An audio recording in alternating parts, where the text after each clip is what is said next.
जय हिंद। मैं डॉक्टर आशुतोष त्रिपाठी अपने YouTube चैनल टुडे ज्योग्राफी में आपका हार्दिक स्वागत करते हैं। आज हम कक्षा 9 का पाठ 2 भारत के भौतिक स्वरूप के बारे में पढ़ेंगे, जिसके अंतर्गत हम ऐसे बहुत सारे इंपॉर्टेंट टॉपिक्स को कवर करेंगे जो परीक्षा के दृष्टि से बहुत ही उपयोगी, जैसे पैंजिया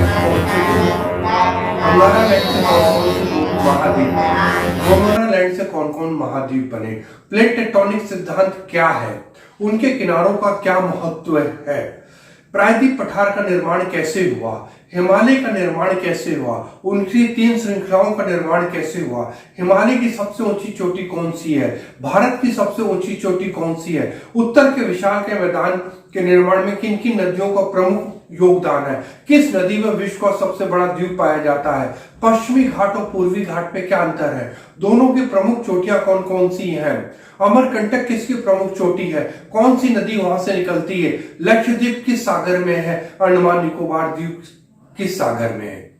आपको इन सभी प्रश्नों का उत्तर इस वीडियो को देखने के बाद मिल जाएगा। वीडियो देखने से पहले आपसे आग्रह है कि वीडियो को लाइक करें, शेयर करें, सब्सक्राइब करें। आइए वीडियो देखते हैं भारत का भौतिक स्वरूप।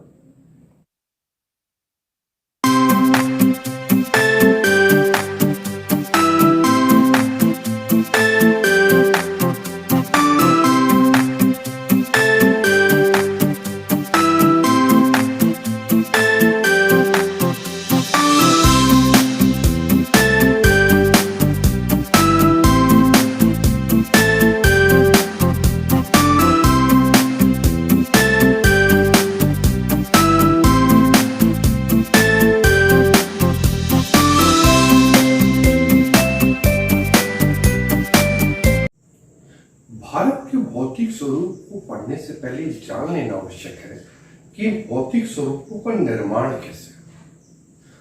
भारत के भौतिक स्वरूपों के निर्माण की कहानी आज से करीब 7 करोड़ साल से ज्यादा पहले से, जब संपूर्ण महाद्वीप, जिसको हम कहें, एक साथ थे, जिसको पैंजिया कहा गया। इस पैंजिया के चारों तरफ एक विशाल सागर था जिसको पैंथालासा कहा गया, जो वर्तमान में प्रशांत महासागर है। इसी पैंजिया के मध्य में तैतीस सागर बहता था। इस तैतीस सागर के उत्तरी भाग को अंगारा लैंड कहा गया और दक्षिणी भाग को गोंडवाना लैंड। गोंडवाना लैंड शब्द जो है वो मध्य प्रदेश की गौड़ जनजाति से आया है, जहां पहली बार इसके प्रमाण मिले थे। अंगारा लैंड के अंतर्गत हम उत्तरी अमेरिका, यूरेशिया और उत्तरी अफ्रीका के बहुत बड़े भाग को सम्मिलित करते हैं। पृथ्वी की आंतरिक हलचलों के कारण, जिसमें प्लेट टेक्टोनिक थ्योरी कहती है संवहन तरंग, कन्वेंशनल करंट, संवहन तरंग, जिसको इंग्लिश में कहते हैं, कारण पैंजिया 2 बड़े टुकड़ों में पड़ गया। उत्तरी भाग अंगारा लैंड और दक्षिणी भाग गोंडवाना लैंड।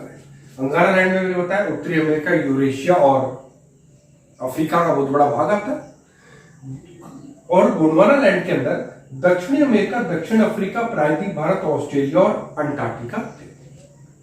ये भी सम्मिलित रूप से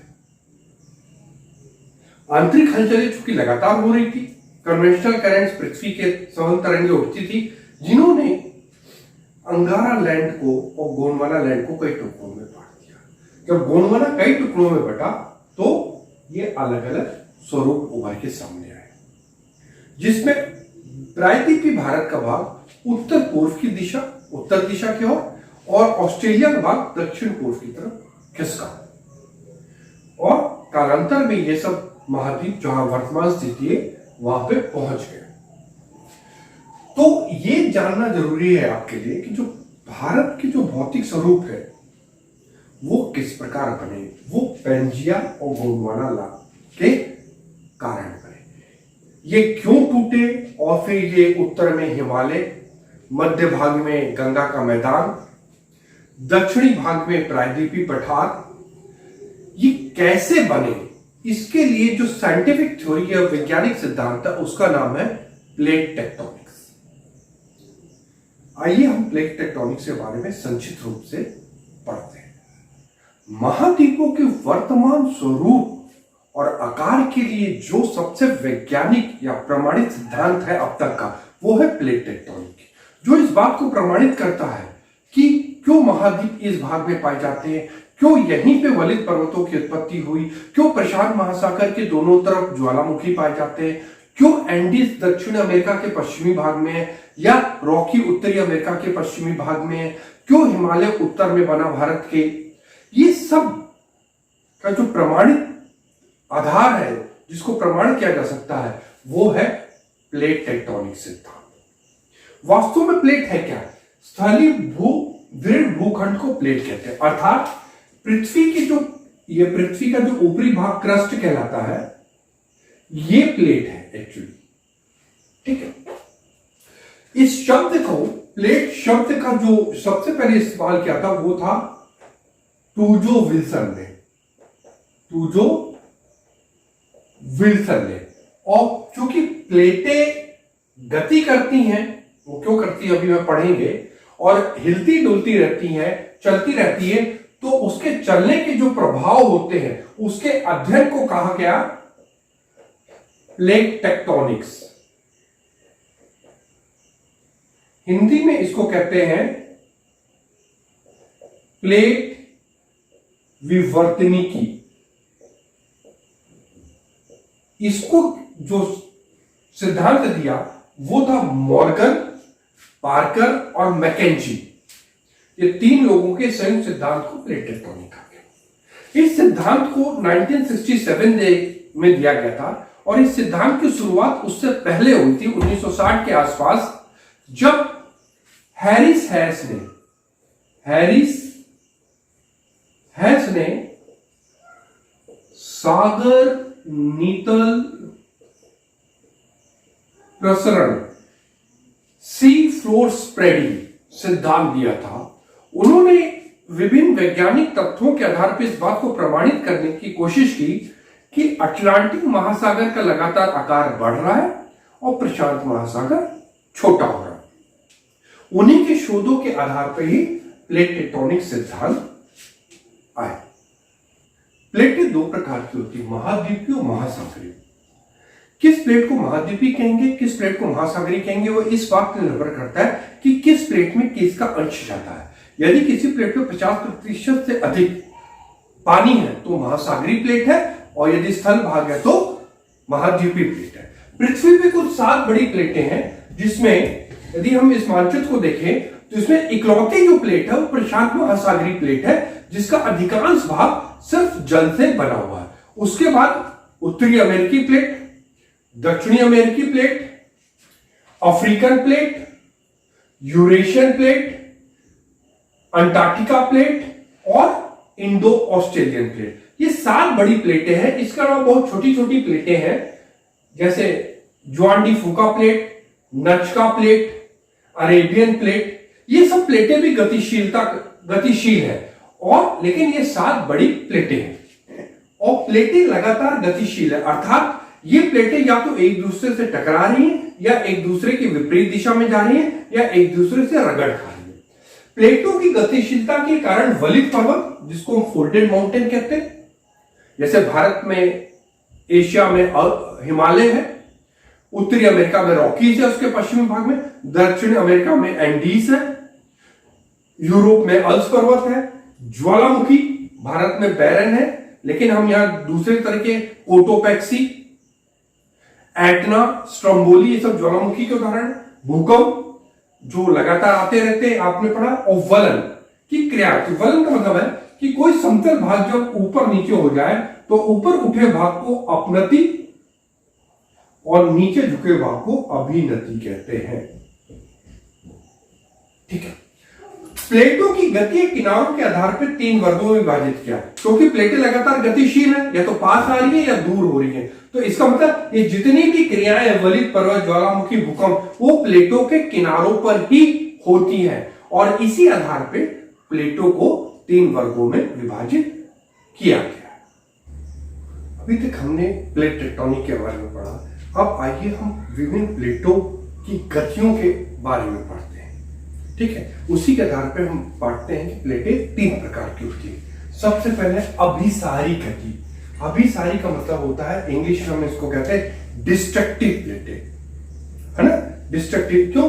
क्योंकि जब ये देखिए ए प्लेट ये है और ये बी प्लेट है, ये जब दोनों प्लेटें एक दूसरे की तरफ आती हैं तो जिस प्लेट का घनत्व डेंसिटी अधिक होगी वो प्लेट दूसरे प्लेट के नीचे चली जाएगी। मान लीजिए ए प्लेट की डेंसिटी 3 है, ठीक है, और इसकी 2.75 है, तो किसकी डेंसिटी? तो ए प्लेट की अधिक है ये, तो ए प्लेट नीचे की तरफ बी प्लेट पे चली जाएगी और ये करीब 100 किलोमीटर की गहराई पे जाकर ये यहां पे, क्योंकि 32 मीटर की गहराई पे जाने पे टेम्परेचर कितना बढ़ता है?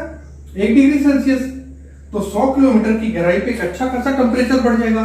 तो यहां पे जाने पे जो चट्टाने हैं, जो प्लेट है वो पिघल जाएगी। अब जब दो प्लेटें टकराती हैं तो क्या होता है? जब जो लोग टकराते हैं सर पोर्टेबल होता है, नुकसान ही होता है ना। तो क्या होगा? दो प्लेटों के टकराने से सबसे पहले प्लेटों का विनाश होगा, नष्ट हो जाएंगी, ठीक। फिर ये जो पॉइंट है, ये जो आप पॉइंट देख रहे हैं यहां पे क्या होता है कि अवसादी चट्टानों की जो चट्टानें होती है पिघली अवस्था में होती है, अवसाद होता है, उससे वलित पर्वतों का निर्माण होता है, ठीक। तीसरी घटना क्या होती है? केंद्रीय उद्गार वाले ज्वालामुखी। यहां पे जो ज्वालामुखी होते हैं, जो कि यहां प्लेट पिघल गई होती है सेमी लिक्विड लपसी के रूप में, तो ये गैसों के माध्यम से ऊपर की तरफ उठती है और यहां पे जहां कहीं भी उसको कमजोर धरातल दिखता है वहां विस्फोट करते हुए ऊपर की तरफ पदार्थ मैग्मा लावा आते हैं, तो वहां पे केंद्रीय उद्गार वाले ज्वालामुखी होती है। जब ज्वालामुखी विस्फोट होता है या प्लेटें आपस में टकराती है तो भूकंप आते हैं, यहां गहरे भूकंप, मतलब अधिक गहराई वाले भूकंप आते हैं। तो सिंपल है, जब दो प्लेटें एक दूसरे से टकराती हैं तो अधिक घनत्व वाली प्लेट नीचे चली जाती है, 100 किलोमीटर की गहराई पे मेंटल पे वो जाके पिघल जाती है। दो प्लेटों के टकराने से पहला परिणाम क्या होता है? प्लेटों का विनाश होता है, दूसरा वलित पर्वतों का निर्माण होता है, तीसरा केंद्रीय उद्गार वाले ज्वालामुखी आते हैं और चौथा परिणाम क्या होगा? भूकंप आता है। दूसरी प्लेट है अपसारी गति या परिसीमा, इसको हम कहते हैं इंग्लिश में कंस्ट्रक्टिव मार्जिन्स, ये ठीक है, रचनात्मक किनारे। इसमें क्या होता है? जब दो प्लेटें एक दूसरे की विपरीत दिशा में जाती हैं तो नीचे से जो मेंटल पे दबाव कम हो जाता है, जब मेंटल पे दबाव कम हो जाता है तो मैग्मा ऊपर की तरफ उठता है। क्योंकि दोनों प्लेटें लगातार इधर उधर की जा रही है तो जो मैग्मा उठ रहा है वो इस प्लेट्स पे जुड़ता चला जाता है, जिसके कारण ही नवीन क्रस्ट का निर्माण होता है। क्योंकि जब एक तरफ क्रस्ट का विनाश होगा तो दूसरी तरफ निर्माण भी आवश्यक है, नहीं तो पृथ्वी की परिधि जो है वो अरबों साल से कैसे बनी हुई है? एक ही बनी हुई है ना, मोर और लेस। तो एक तरफ जहां पे टकराने से क्रस्ट का विनाश होता है, वहीं पे दूसरी तरफ नवीन क्रस्ट का निर्माण होता है। यहां शांत उद्गार वाले ज्वालामुखी आते हैं। ये कहां पे आते हैं? ये अटलांटिक में, आप देखिएगा अटलांटिक महासागर में, अटलांटिक महासागर में ऐसा आकार का करीब 14,000 किलोमीटर लंबा एक दरार है अटलांटिक के बीचों बीच में, जहां से लगातार मैग्मा शांत ढंग से ऊपर आ रहा है और दोनों तरफ जा रहा है। ये कैसे कंफर्म होता है कि मैग्मा आ रहा है? क्योंकि यहां की जो प्लेट की जो मैग्मा या चट्टान की आयु है और यहां की आयु दोनों लगभग बराबर है। तो इसका मतलब यह है कि भूतकाल में ये जो पार्ट था वो यहां पे रहा होगा। दक्षिण भारत में कहते हैं कि दरारी उद्गार वाले ही ज्वालामुखी आए थे, जिससे पूरा डेक्कन प्लेटो या दक्षिण के पठार का निर्माण हुआ और भूकंप आएगा, लेकिन यहां छिछले भूकंप आएंगे, कम गहराई वाले भूकंप आएंगे। संरक्षी गति मतलब होता है कभी कभी प्लेटें एक दूसरे की विपरीत दिशा ना जाके, ना एक दूसरे से टकरा के, बल्कि एक दूसरे से इस तरह रगड़ खाती है। ये देखिए रगड़ खाने, ये ए प्लेट है और ये बी प्लेट है। तो इस रगड़ खाने पे क्या होगा? ना प्लेटें नष्ट होंगी, न नवीन प्लेटों का निर्माण होगा, लेकिन चूंकि रगड़ खा रही है उसके कारण भूकंप आता है।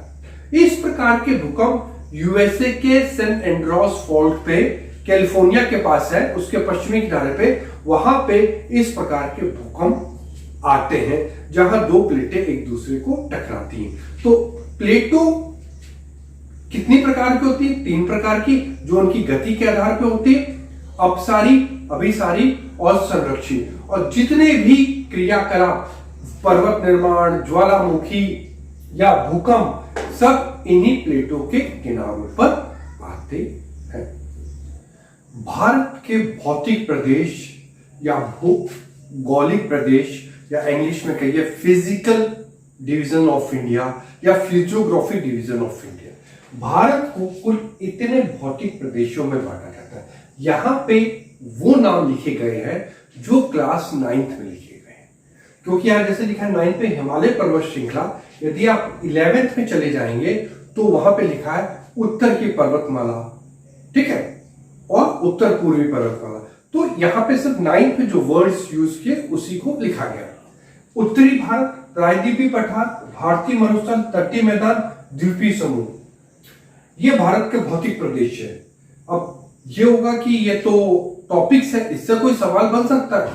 हाँ, 2018 के उत्तर प्रदेश के असिस्टेंट प्रोफेसर की परीक्षा में सवाल पूछा गया था कि भारत को कितने भौतिक प्रदेशों में बांटा गया। थोड़ा इसमें यह दिक्कत है, कई बार क्या होता है कि जो भारतीय मरुस्थल है, राजस्थान का मैदान, भारतीय मरुस्थल को कभी कभी उत्तरी मैदान के एक भाग के रूप में पढ़ा दिया जाता है। तो भारत को और तटीय मैदान और द्वीप समूह एक साथ ले आते हैं, लेकिन यदि मोटा मोटी देखा जाए 9th क्लास के बेस से, तो भारत को 6 भौगोलिक प्रदेशों में बांटा गया है। आइए हम एक एक करके इनके विषय में पढ़ते हैं। आइए प्लेट टेक्टोनिक थ्योरी के आधार पर देखें कि भारत के 3 बड़े भौतिक प्रदेशों का निर्माण कैसे हुआ। सबसे पहले हमने जाना कि जो हमारा प्रायद्वीपीय भारत है वो क्या है? इंडो ऑस्ट्रेलियन प्लेट, गोंडवाना का ही भाग था जो इंडो ऑस्ट्रेलियन प्लेट थी। जब इंडो ऑस्ट्रेलियन प्लेट और यूरेशियन प्लेट एक दूसरे की तरफ खिसकी तो उनके बीच में टेथिस सागर था। इनके एक दूसरे के खिसकने के कारण इस पे जो टेथिस सागर के जो अवसाद थे, सेडिमेंट्स थे, वो क्या हुआ? ऊपर उठने लगे, क्योंकि ये दबने लगे। जैसे आप इसको देखिए, मान लीजिए ये बना, ये यूरेशियन प्लेट है और ये इंडो ऑस्ट्रेलियन प्लेट है। जब वो एक, और ये बीच का टेथिस सागर है, जब इधर से इंडो ऑस्ट्रेलियन प्लेट का दबाव पड़ा और इधर से यूरेशियन प्लेट का दबाव पड़ा, तो क्या हुआ? टेथिस सागर में जो सेडिमेंट जमा थे नदियों के द्वारा, वो धीरे धीरे ऊपर होके इस तरह ऊपर उठने लगे। तो क्या बन गया? ये फोल्ड हो गया। इसीलिए इन पर्वतों को फोल्डेड माउंटेन या वलित पर्वत कहते हैं, क्योंकि दबाव से ऊपर उठने के कारण इनका निर्माण हुआ। यहां पे देखिए, ये लगातार ये इस तरफ खिसक रहे थे, इधर खिसकने लगे। जब ये दबाव बहुत ज्यादा होता है तो क्या होता है? समस्त अवसादों का इस तरह ऊपर उठ जाते हैं। लेकिन टेथिस सागर का चूंकि आकार बड़ा था और दबाव किनारे पे ज्यादा पड़ा दोनों तरफ और बीच में कम पड़ा, तो भारतीय किनारे पे, इंडो ऑस्ट्रेलियन प्लेट के किनारे पे किस पर्वत का निर्माण हुआ? हिमालय पर्वत का निर्माण हुआ। और यूरेशियन प्लेट के किनारे पे कुनलुन पर्वत का निर्माण हुआ, जिसको हम चीन में है एक्चुअली पे। और बीच का भाग भी ऊपर उठा, लेकिन वो ऊपर ज्यादा नहीं उठ पड़ा। वहां क्या बना? तिब्बत का पठार। कोबर महोदय ने इस तरह इसको किया था। इसी प्रकार सारे पर्वतों का निर्माण हुआ है, चाहे वो एंडीज पर्वत हो, चाहे रॉकी पर्वत हो, चाहे अल्स पर्वत हो। दोनों प्लेटों के टकराव, 2 प्लेटों के टकराव के कारण इनका निर्माण हुआ। अब क्या हुआ? इंडो ऑस्ट्रेलियन प्लेट, ये जो हमारा दक्कन का पठार था, दक्कन का पठार था, इसका निर्माण हो गया। यहां पे हिमालय का निर्माण हो गया। अब तीसरा बहुत बड़ा भौतिक प्रदेश का बचा था उत्तर भारत का विशाल मैदान, जिसको हम गंगा ब्रह्मपुत्र का मैदान कहते हैं। तो क्या हुआ? कालांतर में इनके ऊपर उठने से एक बहुत बड़े गड्ढे का, द्रोणी या गर्त का निर्माण हो गया शिवालिक के सामने। शिवालिक के सामने उसमें शिवालिक से आने वाली नदियां और दक्षिण भारत से जाने वाली नदियों ने लाखों सालों तक अवसादों का जमाव किया, और जिसके कारण उत्तर के विशाल मैदान का निर्माण हुआ। तो यदि हम भारत के 3 बड़े भौतिक प्रदेशों को क्रम से लगाएं आयु के अनुसार, तो सबसे पहले किसका निर्माण हुआ? दक्कन के पठार का, फिर हिमालय का, फर्स्ट नंबर पे इसका निर्माण हुआ, फिर हिमालय का निर्माण हुआ, उत्तर की पर्वतमाला, और तीसरे नंबर पर उत्तर के विशाल मैदान का निर्माण हुआ। अभी हमने प्लेट टेक्टोनिक थ्योरी के आधार पर देखा कि भारत के विभिन्न भौतिक प्रदेशों का निर्माण कैसे हुआ। अब हम मानचित्र में देखते हैं कि भौतिक प्रदेश कहां किस स्थान। देखिए, उत्तर का जो भाग है ये हिमालय पर्वत श्रृंखला है। देख रहे हैं आप, ये हिमालय पर्वत श्रृंखला है। बीच के भाग को ये देख रहे हैं, उत्तर का मैदान है जो ग्रीन डॉट से दिख रहा है। फिर ये जो रेड लाइन है ये प्रायद्वीपीय पठार है, और ये दोनों तरफ जो ग्रीन लाइनिंग खींची है ये तटीय मैदान है, ठीक है, और ये द्वीप समूह। यहां पे वो वर्ड्स यूज किए गए हैं जो 9th की एनसीईआरटी की किताब में लिखा गया है। आप 11th में पढ़ेंगे तो हिमालय पर्वत श्रृंखला की जगह उत्तर पर्वतमाला लिखी है, और यहां उत्तरी मैदान की जगह उत्तर का विशाल मैदान लिखा हुआ है। तो आप लोग कंफ्यूज मत होइएगा, यहां हम उतना ही बेसिक पढ़ेंगे जितना 9th की क्लास में दिया गया है, ताकि आपको थोड़ी थोड़ी चीजें उसके पॉइंट समझ आ सके। इसलिए बिल्कुल कंफ्यूज मत होइएगा कि दूसरी किताब में ये लिखा है और सर ने ये पढ़ाया है। आप इस पे बिल्कुल कंफ्यूज मत होइएगा। हिमालय पर्वत श्रृंखला ये बहुत इंपॉर्टेंट है, इससे बहुत सारे प्रश्न हर परीक्षाओं में आते हैं। हिमालय श्रृंखला के पढ़ने से पूर्व हम हिमालय के उत्तर की जो श्रृंखला है उसका एक संक्षिप्त वर्णन पढ़ेंगे जो बहुत जरूरी है हमारे लिए। वो क्या है? हिमालय के उत्तर में 3 श्रेणियां हैं, काराकोरम, लद्दाख और जास्कर। काराकोरम में जिसमें K2 जो 8611 मीटर ऊंची है, ये भारत की सबसे ऊंची चोटी है। इसको बहुत गांठ बांध के याद रखेगा। Which one is the highest peak of India? Karakoram K2, जिसे गॉर्डन ऑस्टिन भी कहते हैं। वर्तमान में ये जो भाग है ये पाकिस्तान के अधीन है। काराकोरम का एक और महत्वपूर्ण है कि यहां पे बहुत सारे ग्लेशियर हैं, जिसमें सियाचिन बहुत इंपॉर्टेंट है। सियाचिन ये दुनिया का दूसरा सबसे लंबा ग्लेशियर हिमानी या हिम नदी है। दुनिया की सबसे लंबी हिमनद है लैम्बर्ट फिशर जो अंटार्कटिका में। सियाचिन इसलिए भी न्यूज में रहता है कि दुनिया का सबसे ऊंचा बैटलफील्ड है या युद्ध क्षेत्र है, जहां पे भारत ने 1984 में पाकिस्तान से कब्जा कर लिया था, और भारत सरकार को करोड़ों रुपए प्रतिदिन इस पे अपने आधिपत्य को बनाए रखने के लिए खर्च करना पड़ता है। कुछ लोग कहेंगे कि क्या जरूरत है, लेकिन देश की सुरक्षा की दृष्टि से सियाचिन बहुत इंपॉर्टेंट है। और ये जान लीजिए कि प्रत्येक जो फौजी यहाँ पे पोस्टिंग होता है उसको जिंदगी में एक ही बार जाने को मिलता है यहाँ पे, वो भी 3 महीने के लिए। कुछ दिन वो 3 महीने 4 महीने बेस कैंप पे रहता है और 3 महीने सियाचिन की पोस्ट पे रहता है। तो समझ लीजिए 3 महीने नहाता भी नहीं है वो। गर्म पानी कुछ जो उबाल पानी बर्फ पिघला के कर लिया, रोटी भी, मिट्टी का तेल भी, खाना सब्जी आलू सब पैक पहुंचता है वहां पे। तो बहुत ही दुर्लभ कंडीशन है। यहाँ गोली से कम मरते हैं, फ्रॉस्ट बाइट बर्फ के आतंक से ज्यादा हमारे फौजी मरते हैं। लेकिन भारत की सुरक्षा दृष्टि से सियाचिन बहुत ही इंपॉर्टेंट पार्ट है। अब हम पढ़ते हैं हिमालय श्रृंखला। हिमालय श्रृंखला की 3 श्रेणियां, महान हिमालय, मध्य और हिमाचल हिमालय और शिवालिक। सबसे पहले पढ़ेंगे महान हिमालय। देखिए, महान हिमालय को हम 2-3 रूप से कह सकते हैं कि ये जम्मू कश्मीर से लेकर अरुणाचल प्रदेश तक है, नंगा पर्वत से लेके नामचा बरवा पर्वत तक है, या सिंधु नदी के घाट से लेकर ब्रह्मपुत्र नदी के घाट तक है। जैसे यहाँ पे ब्रह्मपुत्र नदी यहाँ ऐसे मुड़ती है और सिंधु नदी यहाँ पे ऐसे मुड़ती है। ये करीब 2500 किलोमीटर की लंबाई में फैला हुआ है इस तरह, और 160 से 400 किलोमीटर चौड़ा है। पश्चिमी हिमालय में इसकी चौड़ाई 400 किलोमीटर है और पूर्वी हिमालय में इसकी चौड़ाई 160 किलोमीटर है। तो ये बहुत अच्छी तरह याद रखिएगा कि पूर्वी हिमालय पश्चिमी हिमालय की अपेक्षा कम चौड़ा है, लेकिन पूर्वी हिमालय पश्चिमी हिमालय की अपेक्षा अधिक ऊंचा है। क्यों है, मैं अभी आपको बताऊंगा। औसत ऊंचाई इसकी 6000 मीटर है। विश्व की यदि 100 चोटियां ले जाए तो 90 चोटियां जिनकी ऊंचाई 6000 से मीटर है वो इसी महान हिमालय में पाई जाती है। भारत में हिमालय की सबसे ऊंची चोटी कंचनजुंगा सिक्किम में, ये देखिए कंचनजुंगा। आप देखिए, यही बच्चे कंफ्यूज करते हैं। अच्छी तरह याद रखिएगा, भारत की सबसे ऊंची चोटी काराकोरम, भारत की हिमालय में सबसे ऊंची चोटी कंचनजुंगा सिक्किम में। क्लियर हो गया? भारत की सबसे ऊंची चोटी और भारत में हिमालय की सबसे ऊंची चोटी। हिमालय के इस भाग का क्रोड ग्रेनाइट, क्रोड का मतलब रीढ़, जिसपे ये जैसे पर्वत है ना, उसके आंतरिक भाग जिसपे ये खड़ा है, स्टेबल है, वो ग्रेनाइट चट्टानों से बना है।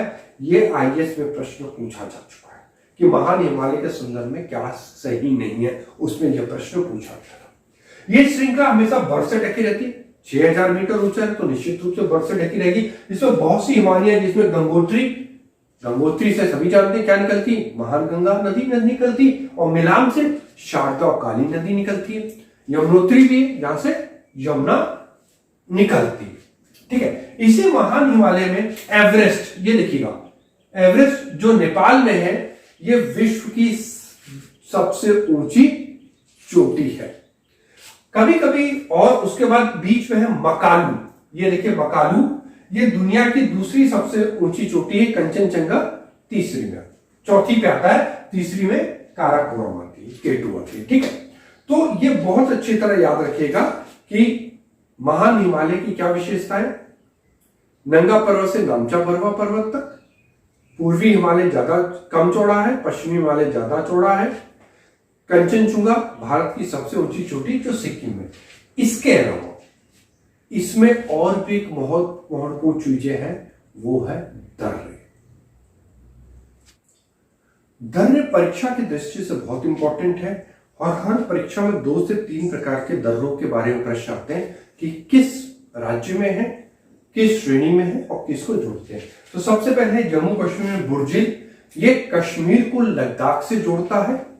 जोजिला, ये श्रीनगर को लेह से जोड़ता है। हिमाचल प्रदेश में बारालाचला, ये मनाली को लेह से जोड़ता है। शिवकिला, तिब्बत से सतलज नदी जो आती है वो शिवकिला दर्रे के माध्यम से ही भारत में प्रवेश करती है। उत्तराखंड में माना, नीति और लिपुलेख, मानसरोवर, कैलाश पर्वत की यात्रा करने वाले जो भारतीय यात्री हैं वो लिपुलेख के ही माध्यम से जाते हैं। सिक्किम, नाथुला और जेलपाला, ये सिक्किम को लहासा तिब्बत से जोड़ती है। यदि नाथुला जाए तो गैंगटॉक को लहासा से जोड़ती है।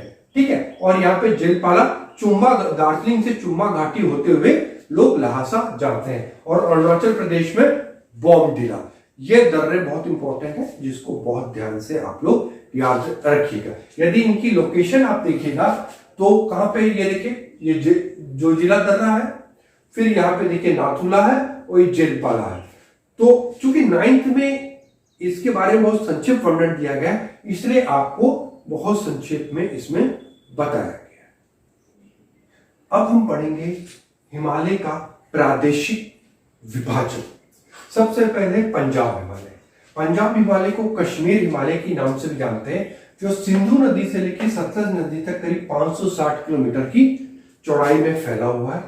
इसके अंतर्गत जो प्रमुख श्रेणियां हैं, काराकोरम, लद्दाख, जास्कर, पीर पंजाल, धौलाधर, और भारत की जो सबसे ऊंची चोटी है केटू, वो भी इसी पंजाब या कश्मीर हिमालय के अंतर्गत ही आती है। इसके अलावा सियाचिन और बाल्टोरो प्रमुख हिमनद हैं जो पंजाब हिमालय के अंतर्गत आते हैं। दूसरा प्रमुख विभाजन है कुमायूं हिमालय, जो सतलज नदी से काली नदी तक 320 किलोमीटर तक फैला हुआ है। इसको हिमाचल हिमालय भी कहते हैं क्योंकि इसकी जो लंबाई है हिमाचल प्रदेश में सर्वाधिक है। इसके अंतर्गत भारत की तीसरी सबसे ऊंची चोटी नंदा देवी, पहली कौन सी? काराकोरम, दूसरी कंचनजंगा, तीसरी नंदा देवी, यही कुमायूं हिमालय में उत्तराखंड में स्थित है। इसके अलावा बद्रीनाथ, केदारनाथ, त्रिशूल अन्य प्रमुख चोटियां हैं। और गंगोत्री और यमुनोत्री दोनों नदियों का उद्गम कुमायूं हिमालय के ही भाग से होता है। कुमायूं हिमालय के पश्चिमी भाग को हम गढ़वाल हिमालय और पूर्वी भाग को हम कुमायूं हिमालय कहते हैं। तीसरा महत्वपूर्ण भाग है नेपाल हिमालय, जो काली नदी से तीस्ता नदी के बीच में फैला हुआ है। यह सर्वाधिक चौड़ा भाग है, जिसकी जो चौड़ाई है वो करीब 800 किलोमीटर है। दुनिया की जो सर्वाधिक ऊंची चोटी है, जो जैसे माउंट एवरेस्ट, कंचनजंगा, मकालू, धौलागिरी, अन्नपूर्णा, सब नेपाल हिमालय के अंतर्गत ही आती है। लेकिन नेपाल हिमालय की जो चौड़ाई है वो बहुत कम है। असम हिमालय, जो हिमालय का सबसे पूर्वी प्रादेशिक वितरण भाग है, जो तीस्ता नदी से ब्रह्मपुत्र नदी तक करीब 720 किलोमीटर की लंबाई में फैला हुआ है। इसकी जो सबसे ऊंची चोटी है नामचा बरवा है, जो वास्तव में हिमालय की पूर्वी चोटी, सबसे पूर्वी चोटी है। दिबांग, दिहांग, लोहित, ब्रह्मपुत्र इस क्षेत्र की प्रमुख नदियां हैं। और इस जो असम हिमालय का जो विस्तार है वो असम, सिक्किम, अरुणाचल प्रदेश और भूटान देश में फैला हुआ है। यह है हिमालय का प्रादेशिक वितरण। इससे बहुत सारे प्रश्न आते हैं कि कौन सा भाग किस नदी से किस नदी तक है, कौन भाग सबसे अधिक लंबा है, कौन भाग कम से सबसे कम चौड़ा है या लंबा है। तो इसको बहुत ध्यान से आपको इस टेबल को याद रखिएगा। आप जब पढ़िएगा तो यहाँ एक लाइन खींच के विशेषताएं लिख लीजिएगा, और जो मैंने वर्बली आपको बताई है विशेषताएं, वो आप यहाँ पे इसको लिख लीजिएगा, तो बहुत आसानी से ये भाग आपको याद हो जाएगा। हिमालय की दूसरी महत्वपूर्ण श्रृंखला है लघु हिमाचल मध्य हिमालय, जो महान हिमालय के दक्षिण में उसके समानांतर फैली हुई है। 3700 से 4500 मीटर ऊंची और ये करीब 50 किलोमीटर चौड़ी है। पीर पंजाल, धौलाधर, महाभारत प्रमुख श्रेणियां हैं। देखिए, जो लघु हिमालय है उसको कश्मीर में पीर पंजाल कहते हैं, हिमाचल प्रदेश में धौलाधार कहते हैं, और जब ये नेपाल में पहुंचती इसको महाभारत, नाग टिब्बा आदि के नाम से जाना जाता है। कश्मीर घाटी, कांगड़ा, कुल्लू प्रमुख घाटियां हैं जो विश्व प्रसिद्ध है, आप लोग इससे परिचित हैं। और जो प्रमुख पर्यटन स्थल है वो है शिमला, हिमाचल प्रदेश की राजधानी, मसूरी, जहां पे भारतीय प्रशासनिक सेवा का ट्रेनिंग सेंटर है, नैनीताल, रानीखेत, दार्जिलिंग जो पश्चिम बंगाल में है, जो अपने टी गार्डन्स के लिए जाना जाता है।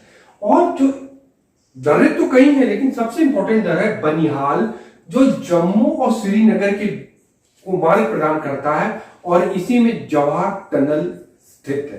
अब तो अटल टनल बन गई है, जोजिला टनल के बारे में आप जानते हैं, तो इनके विषय में भी जान के रखिएगा।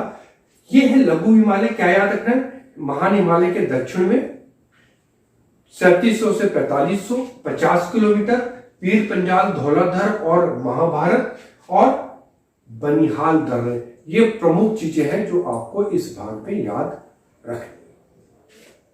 हिमालय की जो तीसरी महत्वपूर्ण श्रृंखला है वो शिवालिक, जो लघु हिमालय के दक्षिण में पंजाब के पोटवार बेसिन से लेकर असम में दिहांग तक करीब यहां तक फैली हुई है, लेकिन ये कई जगह टूटी हुई है।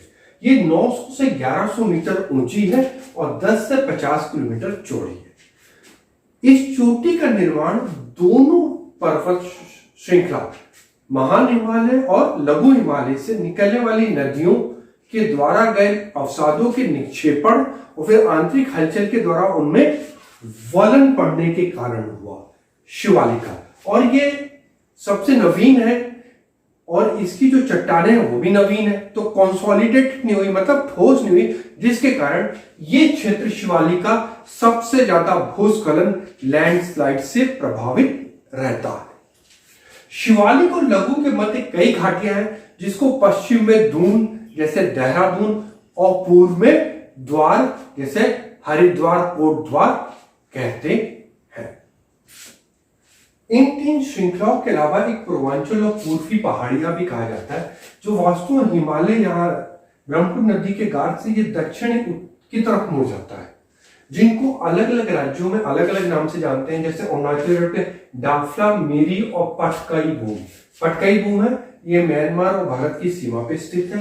नागालैंड में इसको नागा, मणिपुर में मणिपुर, मिजोरम में इसको मिजो श्रेणी के नाम से जानते हैं, और ये बलुआ पत्थर से निर्मित है।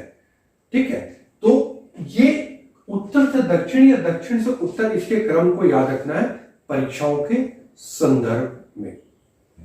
उत्तरी मैदान, जैसे मैंने अपने पिछले वीडियो में बताया था कि इस मैदान का निर्माण कैसे हुआ, उसको हम थोड़ा रिवाइज कर लेते हैं। हिमालय की जो बाहरी श्रृंखला थी, जिसको हम कहते हैं शिवालिक बनी। शिवालिक किससे बनी थी? नदियों के अवसादों के निक्षेप थे। तो शिवालिक के निर्माण के पश्चात हुआ क्या कि उसके साथ गिरिपथ भाग में एक बहुत बड़े गर्त का निर्माण हो गया। गर्त मतलब गड्ढे का निर्माण हो गया, और यह दक्षिण के प्रायद्वीप भारत था। ठीक है, इसको आप उसे प्रायद्वीप भारत तक ही सीमित रखेंगे तो इस तरह आपको ज्यादा समझ आएगा। प्रायद्वीप, कालांतर में क्या हुआ, लाखों साल तक प्रायद्वीप भारत से और इधर से शिवालिक से आने वाली नदियों ने लाखों वर्ष तक यहां पे अवसादों का निर्माण, जमाव किया। इन अवसादों के जमाव से क्या हुआ, धीरे धीरे ये गर्त पूरा इस तरह पूरा भर गया, और किसका निर्माण किया? उत्तरी मैदान का निर्माण किया। अब कौन सी प्रमुख नदियां थीं जिन्होंने इस मैदान के निर्माण में भूमिका निभाई? एक तो सिंधु नदी थी, ये उसकी सहायक सतलज, रावी, व्यास, चेनाब। दूसरी गंगा और उसकी सहायक जिसमें जमुना, घाघरा, गोमती, गंडक, महानदी। तीसरा ब्रह्मपुत्र और उसकी सहायक तीस्ता, दिबांग, दिहांग, लोहित। इन सभी नदियों ने इस पूरे मैदान का निर्माण किया। इसलिए कहा जाता है कि जो उत्तर का विशाल मैदान है, उसका निर्माण नदियों द्वारा लाए गए अवसादों के जमाव से हुआ है। यह बड़ी सिंपल परिभाषा है, इसको याद रखिएगा। पूर्व पश्चिम में, पूर्व से पश्चिम यदि देखा जाए, इस पूरे मैदान की जो लंबाई है करीब 2400 किलोमीटर है, और विस्तार करीब 7 लाख वर्ग किलोमीटर क्षेत्र में है, और औसत चौड़ाई 240 से 320 किलोमीटर है। ये 9th के एनसीईआरटी में लिखा हुआ है। 11th में थोड़ी फिगर अलग है, इसलिए आप थोड़ा कंफ्यूज नहीं होइएगा। इस 9th की किताब में यही फिगर्स लिखे हुए हैं। जलोढ़ों की जो गहराई है वो 1000 से 2000 मीटर है। जलोढ़ मतलब नदियों द्वारा लाए गए अवसादों को, जमाव को हम जलोढ़ कहते हैं, जो करीब 1000 से 2000 मीटर है। इसका मतलब गंगा के मैदान में रहने वाले लोग एक बार जमीन की तरफ, पांव की तरफ देखें और सोचे कि जिस जगह वो खड़े हैं, जहां उनका घर बना है, जैसे ये प्रयागराज है जहां मैं रहता हूं, वहां पे करीब 2 किलोमीटर गहरा गड्ढा था आज से करोड़ों साल पहले। नदियों द्वारा लाए गए अवसादों के जमाव से इस मैदान का निर्माण हुआ। इस मैदान की कई विशेषताएं, जिसमें सबसे पहले नदी द्वीप माजोली। यह विश्व का सबसे बड़ा नदी द्वीप है, जो ब्रह्मपुत्र नदी पे, ये देखिए यहां पे है माजोली द्वीप, जो ब्रह्मपुत्र नदी पे है। यह विश्व का सबसे बड़ा नदी द्वीप है। यहां पे करीब 50,000 के करीब लोग रहते हैं, परमानेंट रहते हैं, और स्टीमर और नाव के माध्यम से आते जाते हैं। यद्यपि इस द्वीप पे खतरा पैदा हो गया है, ब्रह्मपुत्र नदी की जो धार है वो तेज हो गई है, या बाढ़ के समय, तो इस द्वीप के चारों तरफ कटाव आरंभ हो गया है। तो इसलिए इस द्वीप के अस्तित्व को बचाने के लिए बड़ी मेहनत करनी पड़ेगी। वितरिकाएं, देखिए वितरिकाएं क्या होती हैं? जब नदी पहाड़ों से धरातल पे आती है। ये देखिए पहाड़ से मैदान में आई, मैदान से ये सागर है। समुद्र में आती है, गिरने से पहले क्या होता है, जब ये मैदान में आती है तो यहाँ पे इसकी गति बहुत तेज होती, लेकिन मैदान में आने के बाद इसकी गति धीमी होने लगती, और जब ये समुद्र की तरफ जाती है तो इसकी गति और धीमी हो जाती है।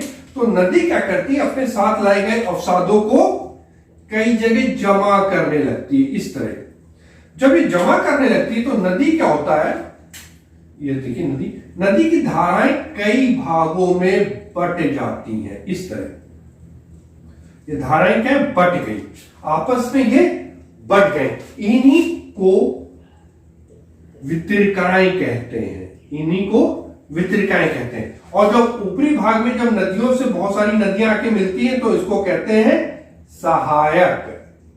ठीक है, इसको कहते हैं डिस्ट्रीब्यूटरीज इंग्लिश में, और इसको कहते हैं ट्रिब्यूटरीज। जब मुख्य नदी में बहुत सारी नदियां आके मिलती हैं तो ट्रिब्यूटरीज कहलाती हैं, सहायक नदियां कहलाती हैं। और जब नदी बहुत अवसादों की जमाने से बहुत सारे धाराओं में बढ़ जाती है तो उसको वितरिकाएं कहते हैं। उत्तरी मैदान का जो विभाजन है वो मुख्य नदियों, उसकी सहायक नदियों के आधार पर किया गया है। जैसे पंजाब का मैदान, ये पंजाब का मैदान है जो सिंधु और उसकी सहायक नदियों के द्वारा बनाया गया है। गंगा का मैदान गंगा और उसकी सहायक नदियों द्वारा बनाया गया है। और ब्रह्मपुत्र का मैदान ब्रह्मपुत्र और उसकी सहायक नदियों के द्वारा बनाया गया। हम एक एक करके तीनों मैदानों के बारे में पढ़ते हैं। सबसे पहले पंजाब का मैदान, ये उत्तरी मैदान का पश्चिमी भाग है। ये देखिए पश्चिम का भाग है, ये उत्तरी मैदान का सबसे पश्चिमी भाग है, जिसका निर्माण सिंधु और उसकी सहायक चेनाब, झेलम, रावी, व्यास, सतलज के द्वारा किया गया। यही कारण है कि पंजाब का मतलब 5 नदियों है ना, पंचनद, तो इसीलिए इसको पंजाब नाम पड़ा है। इस मैदान बहुत ही उपजाऊ है। यहां पे इस मैदान में दोआबों की संख्या बहुत अधिक है। दोआब का मतलब है, दो का मतलब तो संख्या हो गई, और आप का मतलब होता है पानी, मतलब दो पानी के बीच की भूमि। और ये बहुत ज्यादा प्रश्न पूछे जाते हैं विभिन्न परीक्षाओं में। इसको याद कैसे करेंगे, बहुत ट्रिकी है, बहुत ही सिंपल है। सिर्फ आप नदियों का क्रम यदि याद कर लें तो सबसे पहले कौन सी नदी है ऊपर, झेलम में की चिनाब है, कौन सी नदी है, याद आया, नहीं याद आया। देखिए सबसे पहले झेलम है, फिर चिनाब है, फिर रावी है, फिर व्यास है, फिर सतलज है। व्यास सतलज की सहायक है। तो उसी क्रम में यदि इसको याद करेंगे तो बहुत अच्छी तरह, जैसे चाज है, चिनाब और झेलम, झेलम और चिनाब। देखिए वर्ड कैसे हुए, चा है ना, इसलिए इसको पहला वर्ड उससे बना है और जो दूसरा वर्ड है वो इससे बना है। तो चाज, झेलम, चिनाब और झेलम नदी से। फिर रचना, रावी और चिनाब से लिया गया। फिर तीसरा है बारी, बा व्यास का है और रावी का रा है। फिर बिस्त है जो व्यास का बा है और सतलज का सा है। और सिंधु सागर, झेलम, चिनाब और रावी। तो बहुत आसान है, चार, रचना, बारी, बिस्त और सिंधु सागर, इनको बहुत अच्छी तरह आप याद कर लीजिएगा। इस मैदान के बारे में और भी बहुत डिटेल है, जैसे इस मैदान में नदियों द्वारा अपर्दित जो मैदान है उसको चाज भी कहते हैं, चोज भी कहते हैं। और ये बहुत उपजाऊ मैदान है और ये मुख्यतः एक बांगड़ क्षेत्र में आता है, जिसको मैं अभी पढ़ाऊंगा इसी वीडियो में। ये बांगड़ क्षेत्र कहलाता है। उत्तरी मैदान का दूसरा जो महत्वपूर्ण भाग है वो है गंगा का मैदान, अर्थात पूरे मैदान का सबसे अधिक विस्तार गंगा के मैदान का है, जहां गंगा और उसकी सहायक नदियां जमुना, गंडक, कोसी, सोन, गोमती आदि नदियों के द्वारा इस पूरे मैदान का निर्माण किया गया है। इसको याद रखना है कि इस मैदान का विस्तार घग्गर से तीस्ता नदी का है। तीस्ता नदी किसकी सहायक है? ब्रह्मपुत्र नदी की है। हम लोग इसको नेक्स्ट चैप्टर में पढ़ेंगे जब अपवाह तंत्र पढ़ेंगे। तो मान लीजिए यमुना का क्षेत्र, ये घग्गर नदी यहां से लेके ये तीस्ता नदी का क्षेत्र, इसके बीच में पूरा गंगा के मैदान का विस्तार है। कौन कौन से राज्य आते हैं? हरियाणा, दिल्ली केंद्र शासित प्रदेश है, उत्तर प्रदेश, बिहार, झारखंड के कुछ क्षेत्र, पूरा झारखंड नहीं आता, ये थोड़ा सा ऊपरी भाग आता है, उत्तरी भाग, और पश्चिम बंगाल, ये पूरा पश्चिम बंगाल का क्षेत्र आ जाता है। और इसकी जो लंबाई है करीब 1400 किलोमीटर है। इसको बिल्कुल अच्छे याद रखिएगा।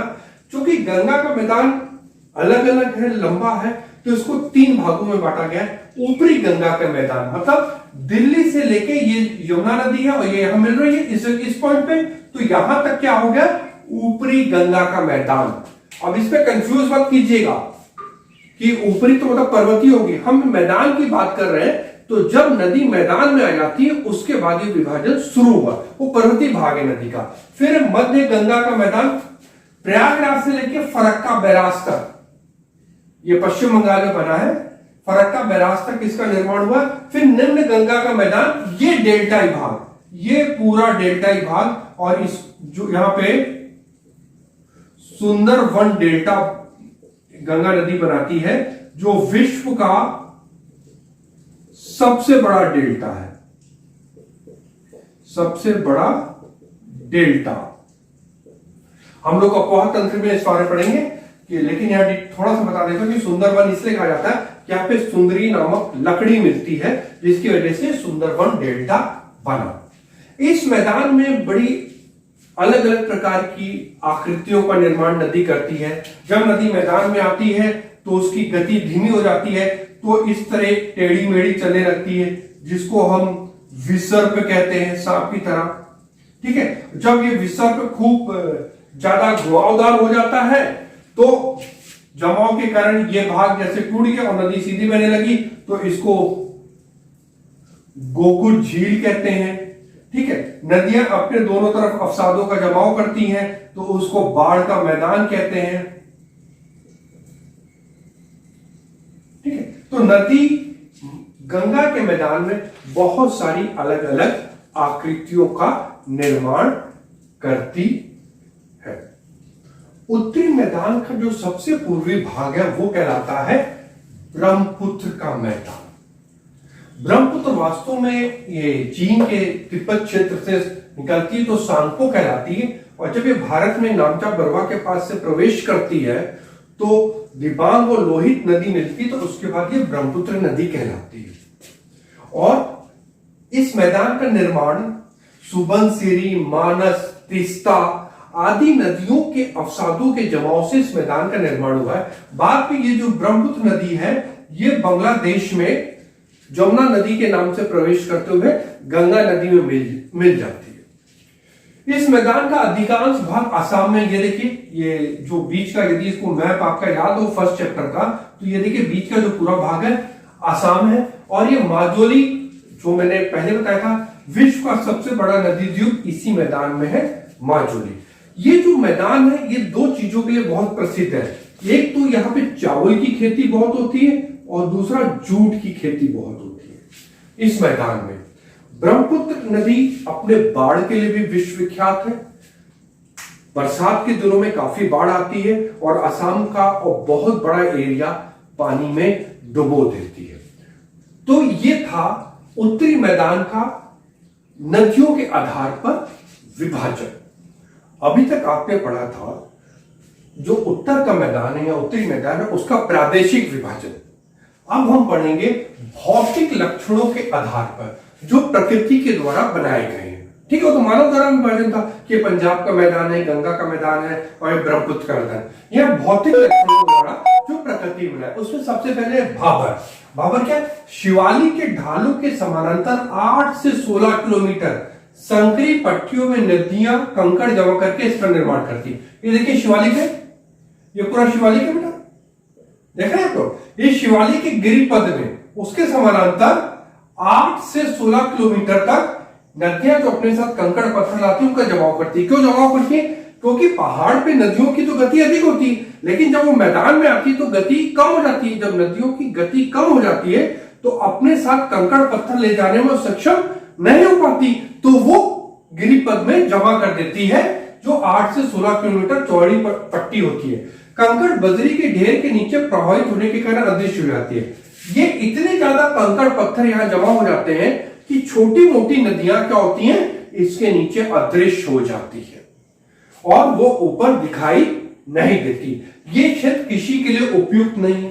सिंपल सी बात है, जहां कंकड़ और बजरी का ढेर होगा वहां खेती लायक कोई जमीन तो होगी नहीं, इसलिए ये क्षेत्र खेती के लिए उपयुक्त नहीं है। भाबर के दक्षिण में उसके समानांतर फैले हुए क्षेत्र को हम तराई कहते हैं, जो रेड रंग से है। ये करीब 10 से 20 किलोमीटर चौड़ा है और ये नम और दलदली है। ये नम और दलदली क्यों है? इसके दो कारण है। पहला कारण यह है कि क्षेत्र में वर्षा बहुत अधिक होती है और दूसरा, भाबर में जो अदृश्य नदियां थी वो तराई क्षेत्र में पुनः धरातल पर आ जाती हैं। उसका कारण ये होता है, क्या देखिए बड़े बड़े कंकड़ पत्थर दिख रहे हैं, बड़े बड़े सर्कल्स हैं और यहाँ पे छोटे छोटे, जिसके कारण वो पुनः धरातल पर आ जाते हैं, जिसके कारण क्षेत्र नम और दलदली हो जाता है। ये क्षेत्र घने जंगलों से घिरा हुआ था।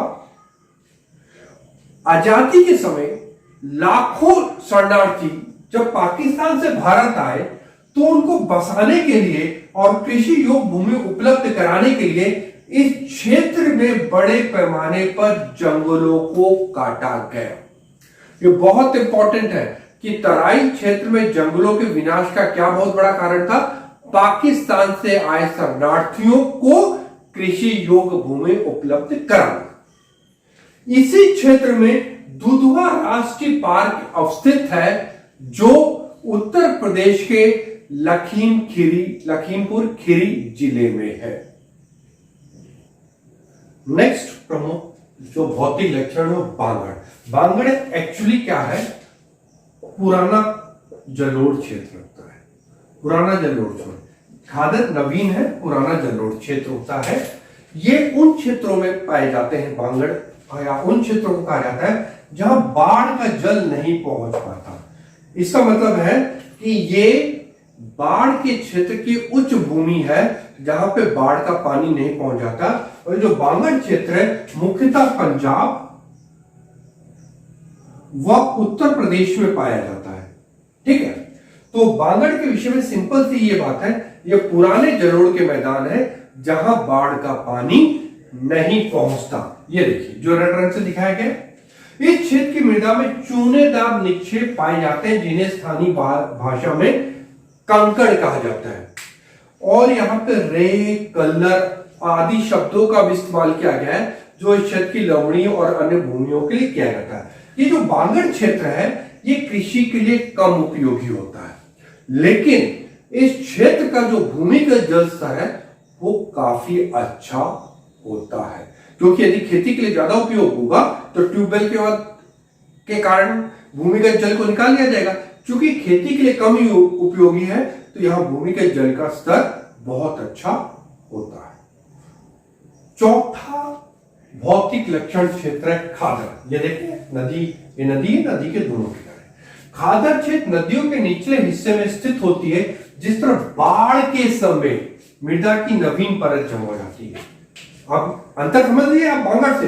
बांगड़ वो क्षेत्र जहां बाढ़ का जल नहीं पहुंच सकता और खादर वो क्षेत्र जहां प्रतिवर्ष बाढ़ का पानी पहुंचता है। जब बाढ़ का पानी पहुंचेगा तो क्या होगा? उस क्षेत्र में एक नवीन मिट्टी की लेयर या परत बिछ जाएगी। इस मृदा को जलोढ़ या काप कहते हैं। जैसे बांगड़ को पुरानी जलोढ़ कहते हैं, खादर को नवीन जलोढ़ कहा जाता है और कृषि की दृष्टि से बहुत उपयोगी होती है। तो जान लीजिए कि उत्तर प्रदेश के या उत्तर भारत के निम्न क्षेत्र हैं नदियों के, जहां पे इस मिट्टी का विस्तार है और ये जो कृषि के क्षेत्र के लिए उपयोगी है। तो यहां जूट, गन्ना, चावल, तिलहन, दलहन आदि फसलों का बहुत अधिक उत्पादन किया जाता है। प्रायद्वीपीय पठार या पेनिसुला प्लेटो, ये पठार भारत का सबसे प्राचीन और सबसे बड़ा भौगोलिक प्रदेश है, फिजियोग्राफिक डिवीजन है। सबसे प्राचीन क्यों है? क्योंकि मैंने आपको पढ़ा है कि गोंडवाना लैंड का ही भाग है, गोंडवाना लैंड का ही भाग है, जिसके कारण ये भारत का नहीं विश्व का प्राचीनतम भूखंड है। आग्नेय और उपाग्नेय चट्टानों से निर्मित है। आग्नेय चट्टानों से क्यों? क्योंकि जो पूरा क्षेत्र है वास्तव में आज से करोड़ों साल पहले शांत आकार की ज्वालामुखियों के फूटने के कारण लावा की एक परत बिछने के कारण हो गया। यहां पे मुख्यतः बेसाल्ट चट्टानों का विस्तार है। रूपांतरित क्यों है? क्योंकि जब आग्नेय या अवसादी चट्टानों पे अत्यधिक ताप और दाब कार्य करता है तो चट्टानें अपना रूप बदल लेती हैं। जैसे चूना पत्थर इसमें कन्वर्ट हो जाता है। ताजमहल किससे बना है? संगमरमर में, है ना। और भेड़ा घाट है जबलपुर में, वहां धुआंधार जलप्रपात है, उसके दोनों तरफ संगमरमर की चट्टानें ही देखने को मिलती है। यदि हम प्रायद्वीप पठार का या भारत का एक सीमांकन करें तो क्या है? उत्तर पश्चिम में अरावली पर्वत, यह उत्तरी भाग देखिए गंगा का दक्षिणी मैदान बना रहा है, पश्चिम में पश्चिमी घाट, पूर्व में पूर्वी घाट, और इसका ही एक भाग है जो मेघालय का पठार या कार्बी एंगलोंग नाम से जाना जाता है, जो असम में फैला हुआ है, वो इसका भाग है। तो ये इस पठार का सीमांकन करता है।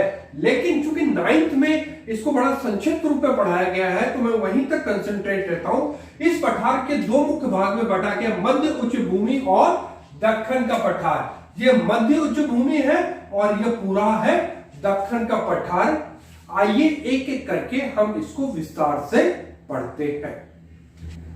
प्रायद्वीप पठार का जो पहला भाग है, उपवर्ग है, वो मध्य उच्च भूमि। मध्य उच्च भूमि वास्तव में अरावली पर्वत और ये जो सतपुड़ा विंध्याचल देख रहे हैं आप, ये नर्मदा नदी बीच में, ये इसके मध्य में फैला हुआ है। और ये जो भूभाग है ये अधिकतर मालवा के पठार के नाम से जाना जाता है। जो मालवा का पठार है वो बेसाल्ट निर्मित है। इसी मालवा के पठार के जब हम पूर्व की तरफ खींचेंगे तो यहां पे है बुंदेलखंड का पठार और यहां पे है बघेलखंड का पठार, और उसके और पूर्वी विस्तार को हम कहते हैं छोटा नागपुर का पठार, जो भारत में खनिज का भंडार है। छोटा नागपुर,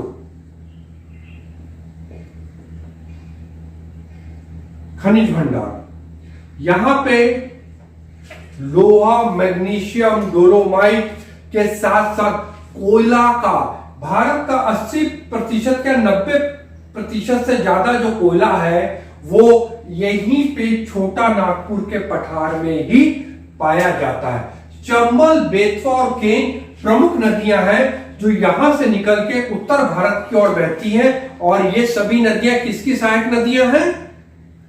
गुड, जमुना नदी की सब सहायक नदियां हैं। चंबल, बेतवा, केन, इसके अलावा सिंध एक नदी है जो चारों इधर से बहती हुई उत्तर भारत में जमुना नदी से मिलती है। मध्य उच्च भूमि के ये जो उत्तर पूर्वी सीमा देखते हैं या इसको कहते हैं अरावली पर्वत। अरावली पर्वत ये भारत का नहीं, विश्व का प्राचीनतम पर्वत है। जब कहीं कहीं प्रश्न पूछा जाता है कि विश्व का प्राचीनतम पर्वत या वलित पर्वत कौन सा है, तो यह अरावली पर्वत है। माना जाता है कि एक समय इसकी हाइट हिमालय से भी ऊंचा था, लेकिन अपर्दन कारकों के कारण अब यह काफी नीचे रह गया है। और इसकी जो सर्वोच्च शिखर है, सर्वोच्च शिखर, वो है गुरु शिखर। 1722 मीटर इसकी हाइट है, जो अरावली के दक्षिण में स्थित है। परीक्षाओं में कई बार यह प्रश्न पूछा गया है कि अरावली उत्तरी भाग में ऊंचा है कि दक्षिणी भाग में, तो चूंकि इसकी सर्वोच्च शिखर दक्षिणी भाग में है तो दक्षिणी भाग इसका उत्तरी भाग की अपेक्षा अधिक है। और यहां पे विश्व प्रसिद्ध माउंट आबू हिल स्टेशन स्थित है, जहां पे जैनियों का दिलवाड़ा टेम्पल, दिलवाड़ा मंदिर यहीं पर स्थित है। जो जैनियों का एक पवित्र स्थान है वो अरावली पर्वत शिखर में ही स्थित है। प्रायद्वीप पठार के अंतर्गत ही हम विंध्याचल पर्वत को सम्मिलित करते हैं, जो वास्तव में जो मध्य उच्च भूमि है उसके दक्षिणी भाग में स्थित है।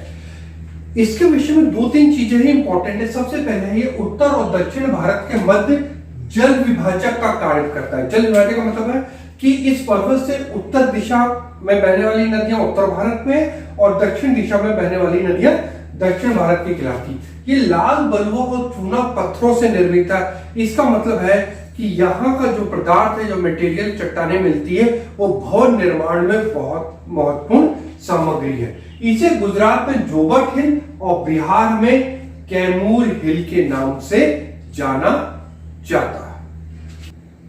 विंध्याचल के दक्षिण में सतपुड़ा श्रेणी फैली हुई है, जिसके अंतर्गत हम सतपुड़ा, महादेव और मैकाल पर्वतों को शामिल करते हैं।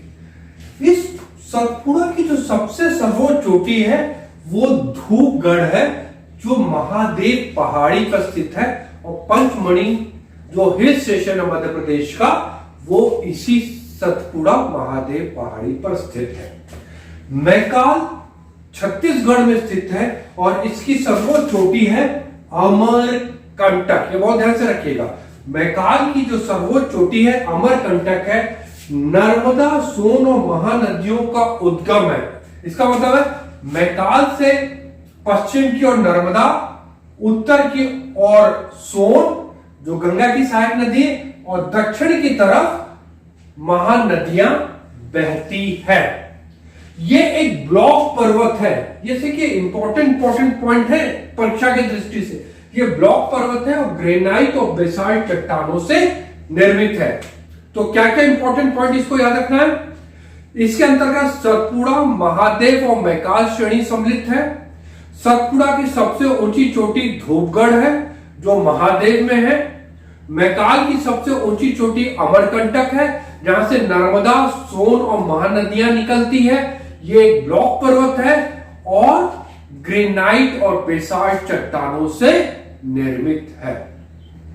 प्रायद्वीप पठार का जो दूसरा महत्वपूर्ण भाग है दक्कन का पठार। ये त्रिभुजाकार पठार है। इसको ये देखिए, शेप देख रहे हैं आप इसको, दक्कन के पठार की ऐसे, ठीक है। इसके पश्चिम में पश्चिमी घाट, पूर्व में पूर्वी घाट और सतपुड़ा, महादेव, मैकाल। यदि आप इसको इस तरह आप देखिए तो ये ट्रायंगल शेप पे है और जो मुख्यतः बेसाल्ट से निर्मित है, जो मैंने आपको पहले ही बता रखा है।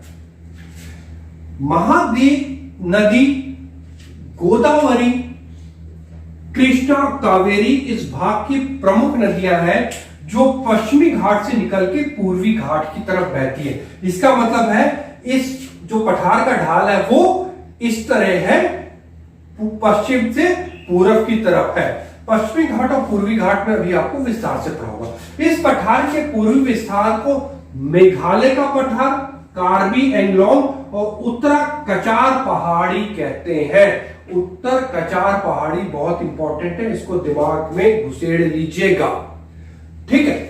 ये है मेघालय का पठार, जहां गारो, खासी, जैंतिया तीन प्रमुख पहाड़ियां हैं। और जान लीजिएगा इसमें सबसे इंपॉर्टेंट कौन सी है, खासी। यहीं पे चेरापूंजी व मासिनराम,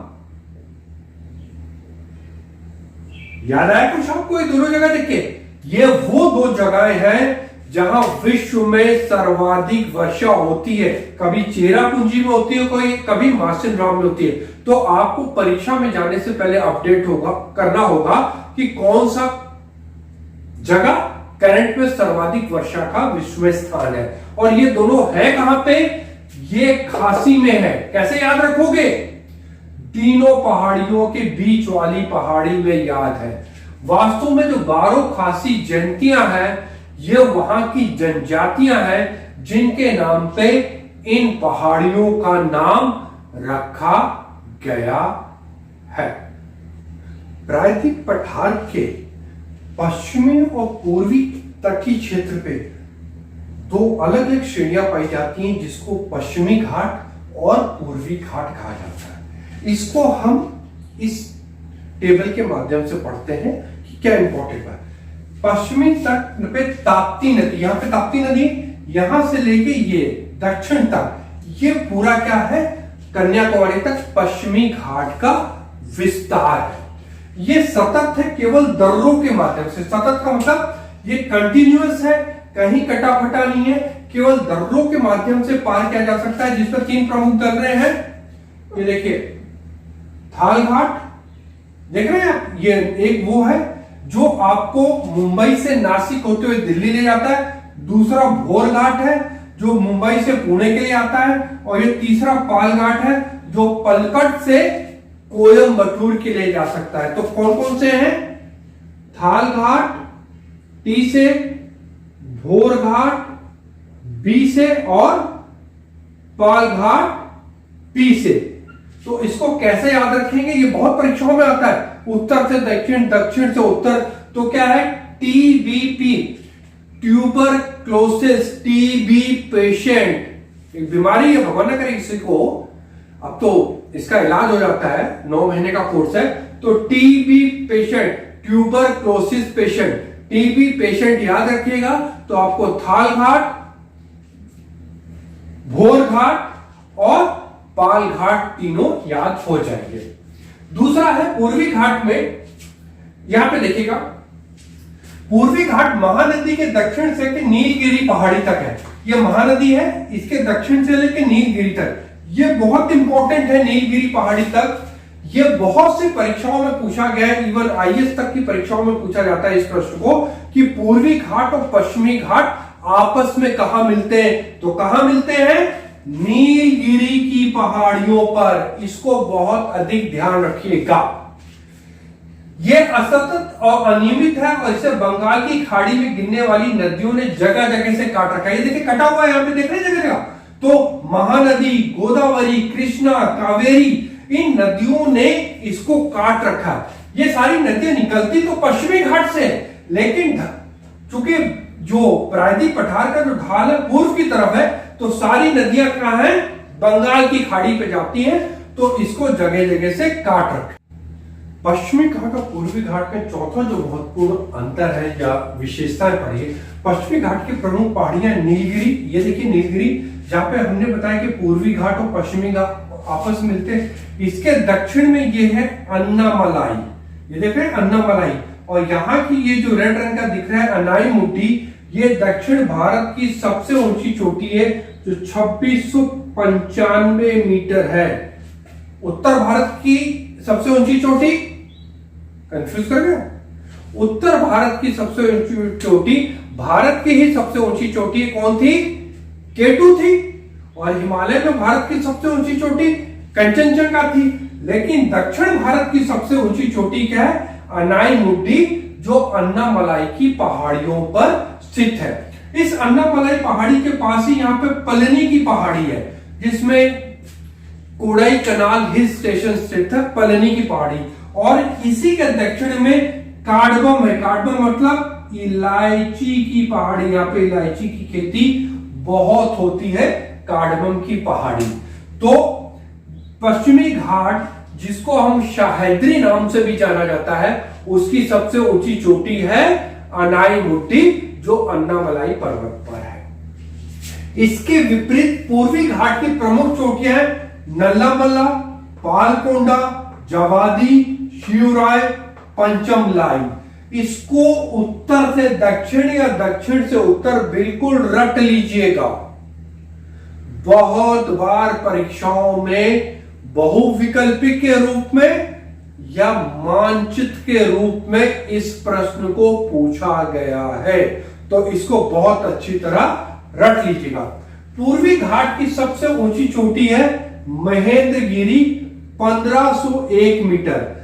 चूंकि ये एनसीईआरटी में अभी लिखी गई है, लेकिन यदि वर्तमान में देखा जाए तो पूर्वी घाट की जो सबसे ऊंची चोटी है उसका नाम है जिंदगड्डा, कर्नाटका में है ये, सॉरी आंध्र प्रदेश में जिंदगड्डा चोटी।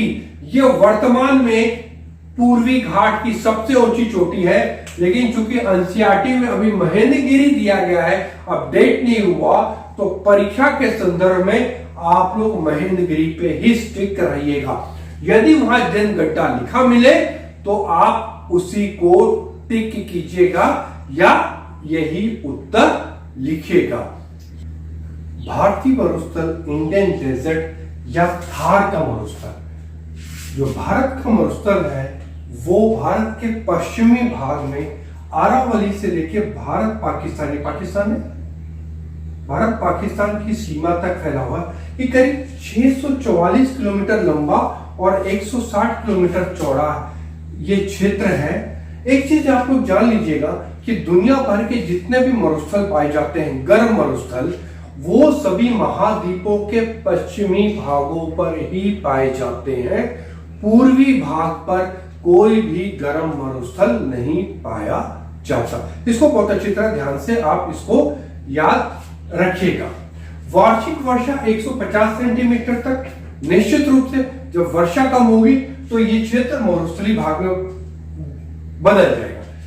थोड़ी बहुत बारिश होती है तो छोटी मोटी नदियां दिखती हैं, सरिताएं कहते हैं, लेकिन वो बालू में विलीन हो जाती है। और इस क्षेत्र की जो सबसे प्रमुख नदी है लूनी, इसको याद रखिएगा, ये समुद्र तक नहीं पहुंचती, ये ही कच्छ के क्षेत्र में ये जाके विलीन हो जाती है। बरखान यहाँ की सबसे महत्वपूर्ण स्थलाकृति है जो अर्धचंद्राकार है, इस तरह बनती है बेटा। ये अर्धचंद्राकार आधा चंद्रमा के रूप में बरखान सबसे महत्वपूर्ण स्थलाकृति है जो बालू के ढेर से बनती है। चूंकि यहाँ बारिश कम होती है तो यहाँ पे ऐसे पेड़ पौधे पाए जाते हैं जो कम से कम वाष्पीकरण करे। तो कौन से मुक्ता पाए जाते हैं? छोटी पत्तियों वाले, नोकीली पत्तियों वाले या कांटे वाले पेड़ पौधे जैसे बबूल, बेर और कैक्टस यहाँ की प्रमुख वनस्पति है। अब हम पढ़ेंगे तटीय मैदान। तटीय मैदान मतलब ऐसा भूभाग जो समुद्र से लगा हो। तो भारत में 2 तटीय मैदान है, पश्चिमी तटीय मैदान हो, पूर्वी तटीय मैदान। सबसे पहले हम पढ़ेंगे पश्चिमी तटीय मैदान। पश्चिमी तटीय मैदान पश्चिमी घाट और अरब सागर के मध्य, ये देखिए पश्चिमी घाट है और ये अरब सागर है, उसके मध्य में जो ग्रीन रंग की पतली सी पट्टी है उसको पश्चिमी तटीय मैदान कहते हैं। इस मैदान को 4 भागों में बांटा गया है। 9th क्लास में मुख्यतः 3 है, लेकिन सामान्यतः 4 भागों में। सबसे उत्तरी भाग कौन सा है? गुजरात का तट, गुजरात का मैदान, जो समस्त मैदान में सबसे अधिक चौड़ा है। उसके बाद है कोंकण, मुंबई से लेके गोवा के बीच के भाग को कोंकण का मैदान कहते हैं, क्योंकि यहाँ पे कोंकणी भाषा बोली जाती है। और जो कोंकण का मैदान है वो साल, सागवान जैसे प्रमुख बहुमूल्य और महत्वपूर्ण वृक्षों के लिए क्षेत्र जाना जाता है। उसके बाद गोवा से मैंगलोर बीच कन्नड़ का मैदान है। ये बड़ा संकीर्ण है, मतलब सब मैदानों में सबसे चौड़ा गुजरात का मैदान है और सबसे पतला कन्नड़ का मैदान है। उसके दक्षिण में कौन सा भूभाग है? मालाबार। मंगलोर से लेके कन्याकुमारी तक के भूभाग को मालाबार तट कहते हैं। मां से मैंगलोर और मां से मालाबार, इसकी तुकबंदी कर लीजिएगा तो आपको आसानी से याद होगा। मालाबार में कई लेगून्स पाए जाते हैं। लेगून का मतलब होता है जब समुद्र का पानी जमीन में घुसा, मतलब प्रायद्वीप क्या था? प्रायद्वीप मतलब जो 3 तरफ से पानी से घिरा, और लेगून क्या होता है? जो 3 तरफ जमीन से घिरी हुई, जैसे स्थल भाग है, हाँ? और ये सागर है जो 3 तरफ स्थल से घिरा हो, एक तरफ वो समुद्र के से जुड़ा हो, उसको लेगून कहते हैं। और इसको केरल में कयाल कहते हैं। कयाल कहते हैं जो लेगून का है। यहां पे विश्व प्रसिद्ध नौका दौड़ होती है जो क्या कहलाती है? वल्लम काली नौका दौड़। नेहरू ट्रॉफी होती, वल्लम काली नौका दौड़ होती है। और ये इस क्षेत्र की पश्चिमी तटीय मैदान की महत्वपूर्ण लेगून है वेवनाथ झील। ये जो मालाबार तट है वो किसके लिए जाना जाता है? मसालों, सुपारी व नारियल के उत्पादन के लिए। तो कोंकण का मैदान साल सागवान के वृक्षों के लिए, और जो मालाबार तट है मसाले, सुपारी और नारियल के उत्पादन के लिए जाना जाता है। पूर्वी तटीय मैदान जो पूर्वी घाट और बंगाल की खाड़ी के मध्य स्थित है, ये जो मैदान है वो पश्चिमी तटीय मैदान की अपेक्षा अधिक चौड़ा है। क्यों है मैं अभी आपको बताऊंगा। इस मैदान को भी कई नामों से जाना जाता है, जैसे इसके उत्तरी भाग को उत्तरी सरकार या उत्कल, जो उड़ीसा में है, सॉरी, उत्कल के मैदान से जाना जाता है। फिर महानदी से कृष्णा नदी के बीच को इसको आंध्रा का मैदान कहते हैं, और आंध्रा से लेकर नीचे कावेरी तक इसको कोरोमंडल कहा जाता है। C for Chennai, C for Coromandel, याद रखना है। महानदी, गोदावरी, कृष्णा, कावेरी नदियों ने डेल्टा का निर्माण किया, क्योंकि यहां पे नदियों ने डेल्टा का निर्माण किया है, जिसके कारण यह मैदान पश्चिमी तटीय मैदान की अपेक्षा अधिक चौड़ा है।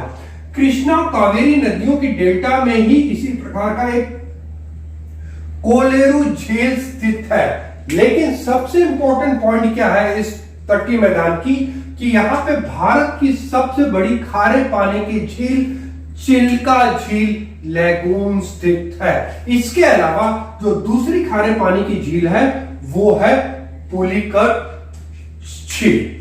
अब हम पढ़ेंगे भारत के द्वीप समूह के बारे में। भारत में दो द्वीप समूह, एक बंगाल की खाड़ी में अंडमान निकोबार और एक अरब सागर में लक्षद्वीप। यहां पे हम बंगाल की खाड़ी के संदर्भ में पहले पढ़ेंगे, जिसको हम अंडमान निकोबार कहते हैं। यहां इसमें करीब 572 द्वीप हैं और जिसमें करीब 36 पे लोग रहते हैं। इसका मतलब है बाकी वीरान और निर्जन है, जिसपे लोग नहीं रहते। यहां पे मैंने द्वीपों के रूप में ना बना के मैंने क्या किया है, यहां पे एक ब्लॉक बनाया है ताकि आपको आसानी से समझ आए। देखिए, अंडमान के ये पूरा भाग है, उत्तरी भाग को उत्तरी अंडमान, मध्य को मध्य अंडमान और दक्षिण के दक्षिणी अंडमान कहते हैं। जो अंडमान निकोबार का सबसे उत्तरी द्वीप है उसको लैंडफॉल द्वीप कहते हैं। इसको बहुत अच्छी तरह याद रखिएगा। और अंडमान निकोबार की जो सबसे ऊंची चोटी है, सैडल चोटी, वो उत्तरी अंडमान में है। और अंडमान निकोबार की जो राजधानी है पोर्ट ब्लेयर, वो दक्षिणी अंडमान में स्थित है। डेक्कन पास लिटिल अंडमान और दक्षिणी अंडमान को अलग करता है। ये बहुत सिंपल है, नॉर्थ, मिडल, साउथ, फिर डेक्कन पास, उसके बाद लिटिल अंडमान और साउथ अंडमान के बीच में डेक्कन पास स्थित है। उसके बाद ये है कार निकोबार। कार निकोबार ये 10 डिग्री चैनल जो अंडमान को निकोबार से अलग करती है। ये चैनल क्या है, ये वास्तव में अक्षांश रेखाएं हैं, जैसे मैंने बता चुका हूं पहले आपको मेरे पिछले वीडियोस में। ये अक्षांश रेखाएं 10 डिग्री की जो अंडमान को निकोबार से अलग करती है। सबसे उत्तर में कार निकोबार, फिर लिटिल निकोबार और लास्ट में है ये ग्रेट निकोबार। ठीक है, ग्रेट निकोबार में ही भारत का दक्षिणम बिंदु इंदिरा पॉइंट या मैक्मिलियन पॉइंट है था, जो 2004 की सुनामी में डूब गया है।